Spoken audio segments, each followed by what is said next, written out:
biz əslində öz bədənimizi qəbul etmirik. Bəli. Qəbul etmədiyimiz üçün də o piyi, o yağı, Bəli. o əzələni olduğu kimi, yaradıldığı kimi qəbul etmirik və dəyişmək istəyirik. Mən elə onu demək istədim ki, bilirsiniz, insan nəyisə dəyişmək istəyir. Deyir, bir insan olur, deyir ki, mən dünyanı dəyişmək istəyirəm. Deyirlər, birinci özündən başla.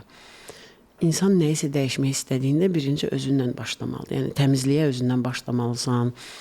Məsəl üçün, sən başqaları siqaret çəkir, səni narahat edir. Sən çəkmirsən ki, səni niyə narahat edir ki? Məsəl üçün, mən ömrü boyunca siqaret çəkməmişəm. Amma çəkən insanlar da məndən soruşanda ki, çəkə bilərəm. Deyirəm ki, buyurun. Narahat olmuşsunuz. Deyirəm ki, onu siz çəkirsiniz. Mənə nə var ki? Mən bədənim onu almır axı. Siz öz seçiminizi etmişsiniz. Buyurun, çəkin. Və əgər sən, məsəl üçün, nəyisə dəyişmək istəyirsənsə və kiməsə müraciət eləməyə çalışırsansa, birinci sual verməlisən ki, məni narahat eləyən nədir və mən bunu nə üçün eləmək istəyirəm? Yoxsa ki, hamının travmaları var. Məsəl üçün, sən bədənini bəyənməyə bilərsən, burnuvu bəyənməyə bilərsən, dişlərini bəyənməyə bilərsən, qulaqları bəyənməyə bilərsən. Normaldır bu. Amma Azərbaycanda hal-hazırda əməliyyatlar ifrat dərəcəyə çatıbdır və maalesef bir çox qadın bunu anlamadan kör-körana gedir. Bu əslində düşünürəm ki, cəmiyyətə ötürülmür. Mən bunu əslində baş qatmaq üçün olan hadisələr kimi dəyərləndirirəm ki, yəni burada bunları görsünlər, baş qatılsın. Neysə, bu mövzulara çox da girməyim. Siz az öncə siqaret dediniz.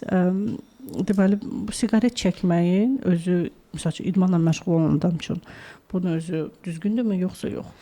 Bilirsiniz, ömründə heç vaxt siqaret çəkməyib, idman edib, alkol içməyib, amma xərçəkdən ölən insanlar var. Və ömrünü siqaret çəkməklə, alkol içməklə, heç vaxt sporta getməməklə keçirdən insanlar var və həyatını çox qəşəng də yaşayır. Bu biraz da şans məsələsidir.